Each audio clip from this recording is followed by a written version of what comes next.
Армысыздар. Өзгерім келеді челленджіне қатысушы достар. Менің есімім Мұхтар. Мен Ақмола облысынамын. Өзгерім келедіге қатысуға мүмкіндік туғанына қуаныштымын. Ахметбек Нұрсила ағамызға алғысым шексіз. Өзгерім келедіге қатыса отырып, видео сабақтарды көріп, менің әдеттерім өзгере бастады. Ерте тұру, күндік жоспар жасау, жоспарға есеп беру. Санама өзгеріс пайда болып, ерік-жігерім еселеніп, эмоциямды бақылай бастадым.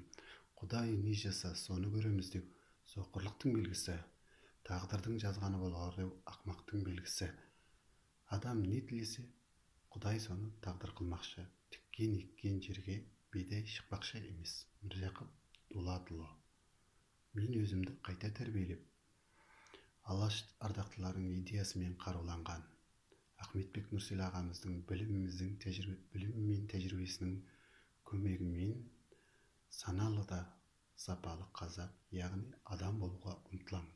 Бұл мақсатыма жетемін. Барлықтарыңызға сәттілік тілеймін.